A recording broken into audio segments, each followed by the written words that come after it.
for today's video ay maglalaro nga tayo ng ganda-gandahan. Kaya naman puro halos mukha ko nga lang din yung makikita nyo. Ngayon nga ay meron kaming pupuntahan na isang malaking event. At first time ko nga lang din makakapunta sa ganitong event, kaya naman excited na medyo kinakabahan. Kasama ko nga si Alex, pati na nga rin si Mang Carly. Nang mga oras na nga yan ay inaayusan na ako nang dumating nga si Alex. Nung mga time na nga yan ay masama na rin yung pakiramdam ni Alex, pero gusto pa nga rin niyang itry. Sumasakit nga daw kasi yung tiyan niya, uminom na nga siya ng mga gamot, baka sakaling mawala. Flex ko nga lang din pala tong hair extension na ginamit ko, ilalagay ko nga lang din yung link din sa may comment section. 100 plus ko nga lang din siya nabili, maganda, pwedeng pang aura. After ko nga maayusan ng buhok, ayun nga si Alex ang inaayusan naman. At habang inaayusan nga siya ng buhok, ang sabi nga niya sa akin, parang hindi niya daw talaga kaya. Kaya naman napag-desisyonan niya na talaga na hindi na nga siya sasama. Nakakapanghinayang dahil pareho nga naming first time a-attend sa mga ganito. Kesa mahirapan nga daw siya at baka mamaya kami din maapektuhan habang nasa event hindi na nga lang din daw siya tutuloy. At habang inaayusan nga ako, tignan nyo naman tong isang bata. Maya't maya nga akong pinaghahampas at itigil ko nga daw tong mga pinaggagawa ko. Ewan ko ba kung si Gabi lang yung ganyan sa tuwing nag-aayos ako or may sinusuot akong magandang damit ayaw niya. Kagaya na nga lang din nung sinuot ko nga yung dress na susuotin ko dito sa event, abay pinaghihila at alisin ko nga daw. Yung tipong kapag nag-iiba yung aura ko, yung nagmumukhang tao, ayaw niya na. Kapag nagustuhan nyo nga pala yung nag-ayos sa akin, ayun nga pala si Casey. Nalagay ko na nga lang din sa may comment section kung paano nyo siya kukontakin. Habang inaayusan nga niya ako, patagal ng patagal, hindi ko na nakikilala yung sarili ko. Ang ganda-ganda naman kasi nung nakikita ko at hindi rin naman ako sanay sa ganito. Pero sa totoo, gusto ko talagang matutong ng mga ganitong makeup pero hindi ko nga alam kung paano. Yung paminsan-minsan ay gusto ko rin talaga nag-aayos pero ang alam ko lang ay mag-blush on at lipstick. At nung halos patapos na yung pag-aayos sa akin, tignan nyo naman, sino ka dyan? Napakaganda naman talagang babae, char. At dahil bilang excited nga talaga sa event ito, nakalimutan ko nga sabihin na meron nga akong contact lens. Kaya naman at ayan nga, late na rin na ilagay. Sa contact lens naman, hindi rin talaga ako sanay. Nung umaga pa lang, nag-practice na nga ako maglagay. Iniisip ko kasi talaga, pagdating sa event, baka hindi ako maging komportable. Pero tignan nyo naman, nung naka-contact lens na, ang ganda-ganda lalo. Halos patapos na rin yung makeup sa akin, meron na nga rin mga ilang inilalagay. At ayan na nga yung ating final look nung ayos natin ngayon. Nang maayos na yung hair and makeup, susuotin ko na nga itong ang damit ko. Feeling ko talaga kailangan ko pang magbawas ng timbang, parang bilog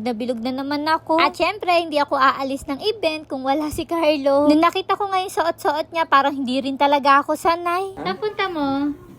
Magdadrive ako sa ano? Pagdadrive mo ako? Mayroon akong susunduin sa airport, kailangan naka-Amerikano.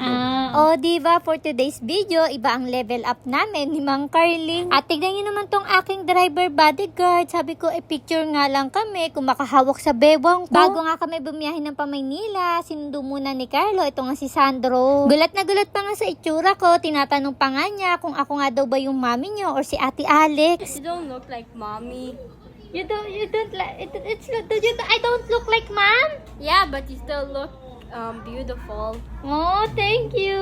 Good job. Pagkasundo kay Sandro, wala na ring time. Umalis na rin kami ng bahay at kami ay babiyahe pa mula Laguna to Manila. 2 hours and 30 minutes pa nga yung biyahe namin. Sana wag mahagard. Habang nasa sasakyan nga, may ako tinitignan yung mukha ko kung okay pa ba yung makeup. Tapos at ito na nga, feeling ko hindi talaga ako komportable sa contact lens na suot-suot ko. Maganda naman siya pero para sa kagaya ko talaga na hindi nagko-contact lens, parang hindi talaga komportable. Kaya naman at ito nga, habang nasa daan kami, inalis ko na. Halos 4 hours ko na rin siya suot-suot, parang hindi na talaga kakayanin ng mata. Pero siguro sa mga susunod, mas masasanay na ako. First time ko lang kasi aatin sa mga ganitong event, yung feeling ko talaga, mas gusto ko, mas komportable ako. At after 2 hours and 30 minutes, at ito na nga, nandito na kami sa Laxent Hotel. At dito nga gaganapin yung Livestrong Marketing Inc. na event. Buti na nga lang din at hindi nga kami naligaw. Pagkalabas namin ng elevator, nakita na agad namin yung venue. Pagkapasok, dumiretso na nga agad ako dito nga sa registration table. Sinabi ko nga lang din yung name namin, pati nga ni Carlo. Pagka-register nga namin, meron silang mga camera 360, pati na nga rin photo booth. Kaya naman ginarab na rin agad namin yung chance si Carlo para makapagpa-picture para sa ganitong event. At maya-maya nga lang din, at ayan nga, tinawag mo na ako para mag-video. Nakakatuwa naman yung mga ganitong event, abay parang celebrity talaga ang datingan. Kaya naman thank you,